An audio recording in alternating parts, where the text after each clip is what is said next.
Study IQ IAS, अब तैयारी हुई अफोर्डेबल। क्या भारत से 1950s में एक बहुत बड़ी गलती हो गई थी। पाकिस्तान का जो बेशकीमती शहर है ग्वादर का, जहां पे एक बहुत बड़ा बंदरगाह बना रहा है चाइना, ग्वादर पोर्ट, जो आप कह सकते हैं सेंटर पॉइंट है चाइना पाकिस्तान इकोनॉमिक कॉरिडोर का। ये शहर एक बार को भारत को ऑफर किया गया था। भारत इस पूरे इलाके को खरीद सकता था, मगर हम इंटरेस्टेड नहीं थे। 1958 में जवाहरलाल नेहरू बस आप कह लीजिए इंटरेस्टेड नहीं थे ग्वादर खरीदने में। और आज के समय हम देख रहे हैं कि ग्वादर जियोपॉलिटिकली एक बहुत ही इंपॉर्टेंट शहर बन चुका है। बट क्या हम यहां पर जेन्युइनली कह सकते हैं कि 1958 में हमने एक ब्लंडर कर दिया, या फिर एक बार को ग्वादर हम खरीद भी लेते तो ग्वादर को रख पाना बहुत ही ज्यादा महंगा सौदा पड़ता। इस वीडियो में हम डिस्कस करेंगे कि ग्वादर की हिस्ट्री क्या है। आज के समय जो ये आर्टिकल पब्लिश हो रहे हैं बार बार कि कभी भारत को ऑफर हुआ था पाकिस्तान का ग्वादर, जानिए क्यों नेहरू ने कर दिया लेने से इनकार। इन सब आर्टिकल्स का रीजन क्या है, क्यों आज के समय हम बार बार ग्वादर को देखकर कह रहे हैं अ मिस्ड अपॉर्चुनिटी। थोड़े से डिसीजंस अगर हमारे चेंज होते तो हिस्ट्री कंप्लीटली बदल सकती थी। नाउ ग्वादर पोर्ट, जैसे आप लोग जानते हैं, पाकिस्तान के बलूचिस्तान प्रोविंस में आता है। बलूचिस्तान ये वही प्रोविंस है जहां पर कई ग्रुप्स हैं आज के समय जो आज़ादी चाहते हैं, पाकिस्तान स्टेट से अलग होना चाहते हैं। मगर चाइना देखिए ग्वादर को फंड कर रहा है, फाइनेंस कर रहा है, और चाइना चाहता है कि 2045 तक, जी हां 2045 तक ग्वादर पोर्ट एक वर्ल्ड क्लास पोर्ट बन जाए। एक्चुअली चाइना का प्लान तो यह है कि इस पूरे रीजन में सबसे ज्यादा बिजी पोर्ट ग्वादर बन जाए, और ग्वादर के जरिए ही चाइना चाहता है कि पीओके का इस्तेमाल करके, भारत के पीओके का इस्तेमाल करके ये लोग एक पूरा कॉरिडोर बनाएंगे जो चाइना और पाकिस्तान को कनेक्ट करेगा। उसमें ग्वादर का क्रिटिकल रोल है। मगर इतिहास में अगर हम जाए ना तो ओवर द इयर्स कई एम्पायर से गुजर चुका है ग्वादर। 303 BCE में जो मौर्यन साम्राज्य था चंद्रगुप्त मौर्य के अंडर, जब वो एक्सपैंड कर रहा था उस वक्त ग्वादर चंद्रगुप्त मौर्य के अंडर आ चुका था। फिर 7th सेंचुरी में जब अरब एक्सपेंशन हो रहा था, अरब लगातार एक के बाद एक कंट्रीज कब्जा रहे थे, उस वक्त अरब्स के अंडर आ गया ग्वादर। और फिर आप जान के बहुत ज़्यादा हैरान होंगे, मगर वास्को ड गामा, जिसने रास्ता खोजा था यूरोप से इंडिया तक, वास्को ड गामा ने ग्वादर को कब्जाने के लिए एक अटैक किया था 16th सेंचुरी के आसपास। हालांकि वास्को ड गामा का जो अटैक था ये बिल्कुल फेल साबित हुआ, क्योंकि यहाँ पर जो बलूच ट्राइब थे इन्होंने ग्वादर को बचा लिया। और फिर लंबे समय तक इन बलूचिस्तान के ट्राइब्स के पास, प्राइमरली आप कह सकते हैं कलात, जो प्रिंसली स्टेट थी कलात की, जो मेन बलूचिस्तान में आप कह सकते हैं पावर का सेंटर पॉइंट था, इनके पास था ग्वादर। मगर बीच में एक बहुत ही इंटरेस्टिंग इवेंट आता है 1783 में। 1783 में क्या होता है कि जो खान ऑफ कलात थे, मीर नूरी नसीर खान बलूच, इन्होंने गिफ्ट कर दिया ये area to Muscat's prince. Muscat capital है ओमान की, और उस वक्त मस्कट के प्रिंस थे सुल्तान बिन अहमद। अंडरस्टैंडिंग दोनों के बीच में यह थी कि जब प्रिंस ओमान के आगे जाकर राजा बन जाएंगे तो ये ग्वादर लौटा देंगे। मगर कभी भी प्रिंस ने ग्वादर को नहीं लौटाया। यह आप कह सकते हैं बलूचिस्तान के ट्राइब का एक बड़ा ब्लंडर था कि ग्वादर इनके हाथ से निकल गया, और उसके बाद 200 सालों तक ग्वादर ओमान की प्रॉपर्टी रही।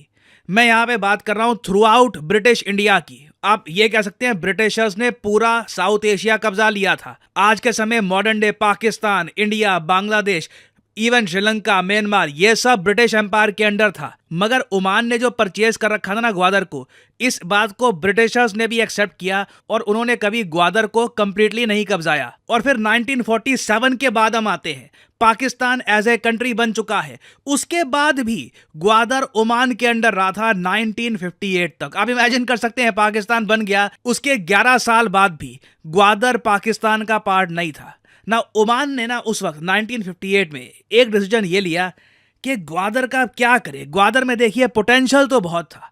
ग्वादर एक डीप सी पोर्ट बन सकता है। डीप सी पोर्ट मतलब कि यहां पर भारी भरकम जो कंटेनर्स हैं, भारी भरकम कार्गो यहां पे डॉक कर सकते हैं। मगर प्रॉब्लम यही है कि इसका इंफ्रास्ट्रक्चर कौन डेवलप करे, कौन यहां पर बिलियंस ऑफ डॉलर्स इन्वेस्ट करे, फिर पाकिस्तान को इससे कनेक्ट करे। फिर घूम फिर के बाद भी यही आती है कि ग्वादर को डेवलप करके ऐसा तो है नहीं कि एक बहुत बड़ी इकोनॉमी से आप कनेक्ट कर दोगे। घूम फिर के है पाकिस्तान का पार्ट ही है, तो कुछ इकोनॉमिक एस्पेक्ट भी यहां पर था नहीं। तो इसलिए 1958 में ओमान ने डिसाइड किया कि चलो ठीक है ग्वादर बेच देते हैं। पाकिस्तान इसको लेकर बहुत इंटरेस्टेड था, और यहीं पे एक क्वेश्चन आता है जवाहरलाल नेहरू की डिसीजन मेकिंग का कि 1958 में ओमान रेडी था कि 3 मिलियन पाउंड्स में ये ग्वादर बेच देंगे। इंडिया आराम से 3.5 मिलियन इवन 4 मिलियन भी पे करके ग्वादर को परचेज कर सकता था ओमान से और ग्वादर इंडिया का पार्ट बन जाता।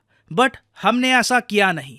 जवाहरलाल नेहरू इंटरेस्टेड नहीं थे और एक बार को आप कह सकते हैं कि जवाहरलाल नेहरू के अंडर इंडियन गवर्नमेंट अगर ग्वादर को परचेज कर लेती तो क्या होता। देखो, आप सब लोग जानते हैं 1958 के बाद से पाकिस्तान ने कई बार इंडिया पे अटैक किया। 1965 में इंडिया पे अटैक किया, 1971 में इंडिया पे अटैक किया, 1999 में इंडिया पे अटैक किया। तो एक बार को आप मान के चलो, एक हाइपोथेटिकल सिनेरियो के बारे में सोचो कि 1958 में जवाहरलाल नेहरू ओमान को कहते हैं कि 3 मिलियन पाउंड क्या 4 मिलियन पाउंड मैं देता हूं, ग्वादर रिपब्लिक ऑफ इंडिया का पार्ट हो गया। उसके बाद देखिए मोस्ट प्रोबेबली 1965 वॉर में पाकिस्तान फोर्सफुली ग्वादर को कब्जाने की कोशिश करता और ग्वादर को मेंटेन करने के लिए इंडिया को अपनी नेवी स्ट्रांग रखनी पड़ती, क्योंकि एक नेवल फोर्स हमको चाहिए होती है ग्वादर को बचाने के लिए, क्योंकि पाकिस्तान की नेवी हमेशा आराम से ग्वादर को घेर सकती थी। फिर जो लैंड अटैक है अगर मान लो पाकिस्तान का वो रोकना है, उसके लिए इंडियन मिलिट्री को कॉन्स्टेंटली ग्वादर में डिप्लॉय करके रखना पड़ता, हमको सप्लाई चेन्स डेवलप करनी पड़ती और ग्वादर को बस भारत में रखने के लिए ही हमको हो सकता है कि बिलियंस ऑफ डॉलर्स खर्चने पड़ते। नाउ क्या ये वर्थ इट होता है नहीं होता वो डिपेंड करता है, क्योंकि अगेन ग्वादर को हम लोग अपने पास रखते तो ऐसा तो है नहीं कोई लैंड रूट हमारा होता ग्वादर से या फिर इससे हमको कुछ बहुत बड़ा इकोनॉमिक बेनिफिट मिलता। हाँ, ये बिल्कुल था कि पाकिस्तान से हम एक बहुत बड़ी इकोनॉमिक अपॉर्चुनिटी ले लेते। जो आज के समय चाइना पाकिस्तान इकोनॉमिक कॉरिडोर है, इसका आइडिया 1958 में ही जवाहरलाल नेहरू खत्म कर सकते थे। बट अब आज के समय हम इफ ही कह सकते हैं कि अगर ऐसा होता तो ये होता, अगर ऐसा ना होता तो ये होता। और एक सेकंड के लिए आप अगर सोच कर देखो ना, तो ओमान के जो रूलर्स हैं उनको क्या लगता होगा ग्वादर के बारे में। मेरे हिसाब से ओमान ने एक बड़ा ब्लंडर किया था ग्वादर को बेचकर, क्योंकि एक बार को आप सोच कर देखो, ओमान ने सोचा नहीं था कि ग्वादर एक बार को लोकेशन बहुत बढ़िया है, प्राइम लोकेशन, मगर घूम फिर के पाकिस्तान का पार्ट ही है ना, इसका इकोनॉमिक इंपैक्ट क्या होगा। ओमान ने सोचा नहीं होगा कि एक दिन पाकिस्तान ऑक्यूपाइड कश्मीर पार करके चाइना के इन्वेस्टर्स, इनके कंस्ट्रक्शन वर्कर्स एक कॉरिडोर बिल्ड करना स्टार्ट कर देंगे बिटवीन पाकिस्तान एंड चाइना। ये बात अगर ओमान ने सोची होती उस वक्त, ग्वादर कभी ना बेचते। ग्वादर को मैं लिटरली कहूंगा बेशकीमती पोर्ट आज के समय ये होता, आप वैल्यू लगा नहीं सकते इसकी इंपॉर्टेंस की। ओमान एक बार को उस केस में ये जो पोर्ट है लीज आउट कर सकता था, हर साल के बिलियंस कमा सकता था और एक बार को आप कह सकते हैं शायद सीपैक बनता भी ना, क्योंकि चाइना भी इस बात को लेकर सर खुजाता कि ग्वादर पोर्ट वैसे पाकिस्तान का है तो नहीं, है तो ओमान का ही, कल को ओमान मना कर दे तो हम क्या करेंगे। History could have been changed. और यही एक इंटरेस्टिंग फैक्ट है जियोपॉलिटिक्स का, हिस्ट्री का, कि काफी बार एक साल में, सिर्फ एक साल में एक ऐसी छोटी सी घटना होती है जिसका इंपैक्ट कई सदियों तक महसूस किया जाता है। मैं आपको गारंटी से कह सकता हूं कि 1958 में जब ग्वादर बिका होगा ना, एक पैसे की न्यूज नहीं बनी होगी पाकिस्तान में, कुछ खास इसको लेकर अखबारों ने कवरेज नहीं करी, ना दुनिया ने इसको कवर किया, ना इंडियन मीडिया ने इसको ज्यादा कवर किया था। बट आज के समय हम 1958 को देखकर कह रहे हैं और यही सोच रहे हैं, काश हमने थोड़ा सा अलग टाइप का डिसीजन लिया होता, we could have changed history forever. और मुझे पता है आप में से कुछ लोगों का एक सवाल ये होगा कि ठीक है, जवाहरलाल नेहरू जी ने ग्वादर का पोटेंशियल नहीं देखा, इन्होंने ग्वादर को परचेज नहीं किया, मगर इंडिया में इतने सारे बिजनेसमैन है, बिजनेस कम्युनिटी है, हमने कभी सोचा नहीं कि पैसा इकट्ठा करके हमारे बिजनेसमैन परचेज कर लेते हैं ग्वादर को। चाहे सरकार के पास ना होता, किसी प्राइवेट आप कह लीजिए ग्रुप के पास होता। आप जान के हैरान होंगे, एक बहुत ही इंटरेस्टिंग रिसर्च पेपर पब्लिश किया गया था इस टॉपिक को लेकर, ग्वादर ए हिस्टोरिक कैलेडोस्कोप। आप ऑनलाइन देखेंगे, ये रिसर्च पेपर अवेलेबल है, अजहर अहमद द्वारा लिखा गया है। बहुत डीप और इंसाइटफुल एनालिसिस है यहाँ पर ग्वादर के बारे में। और इन्होंने बताया था कि इंडिया में जो जैन कम्युनिटी है, जैन कम्युनिटी आप देखेंगे उनके पास काफी वेल्थ है, काफी पैसा है। इन्होंने एक बार को कोशिश करी थी कि ग्वादर ये पूरी कम्युनिटी परचेज कर ले, मगर घूम फिर के ये बात आती है, सरकार का पैसा ही होता है। 3 मिलियन पाउंड्स उस वक्त पाकिस्तान की सरकार ने पे कर दिया। पाकिस्तान को उस वक्त यूएसए का भी काफ़ी फाइनेंशियल सपोर्ट मिल रहा था। मगर मैं आपको बताना चाहता हूं कि ऐसा नहीं है कि पूरे इंडिया में ही हमने ग्वादर का पोटेंशियल नहीं देखा। अगर सरकार ने पोटेंशियल नहीं देखा तो बाकी जो हमारे प्राइवेट बिजनेसमैन थे उन्होंने उस वक्त भी देख लिया था ये पोर्ट काम आएगा आगे जाकर। तो इसलिए जैन कम्युनिटी ने ट्राई किया, अनफॉर्चुनेटली डील नहीं हो पाई।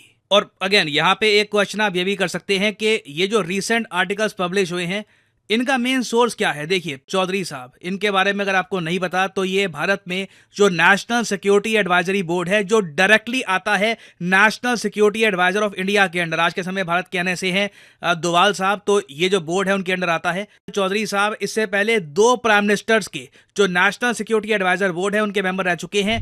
उन्होंने ही रिसेंटली इससे रिलेटेड इंफॉर्मेशन शेयर करी और इन्हीं के इंफॉर्मेशन पर जो बहुत सारे हम आर्टिकल्स देख रहे हैं ये पब्लिश हो रहे हैं। और ऑब्वियसली आप इस टॉपिक में हल्का सा भी थोड़ा रिसर्च करोगे तो बहुत सारे रिसर्च पेपर्स, किताबें, हिस्टोरिकल डॉक्यूमेंटेशन आपको मिलेगी जो चीख चीख के हमको बताती है कि 1958 में एक अपॉर्चुनिटी मिस कर दी गई थी। ना यहाँ पे मैं आपसे पूछना चाहूंगा आपका ओपिनियन, आपके हिसाब से क्या आप मानते हैं कि 1958 में हमें ग्वादर परचेज कर लेना चाहिए था, या फिर आप मानते हैं कि परचेज एक बार कर भी लेते तो ग्वादर को बचा के रखना ही बहुत ही महंगा पड़ता, मिलिट्री हमको फंडिंग बहुत ज़्यादा बढ़ानी पड़ती, इसका इकोनॉमिक बेनिफिट निकालना भी काफ़ी मुश्किल होता? तो इसके बारे में लिखिएगा कमेंट सेक्शन में। मैं जानना चाहूंगा आपका ओपिनियन, क्या आप मानते हैं कि 1958 में भारत सरकार को ग्वादर पोर्ट परचेज करना चाहिए था या फिर नहीं? लिखेगा इसके बारे में कमेंट सेक्शन में। मैं जेन्युइनली जानना चाहूंगा आपका ओपिनियन। स्टडी IQ IAS, अब तैयारी हुई अफोर्डेबल। स्टडी IQ IAS, अब तैयारी हुई अफोर्डेबल।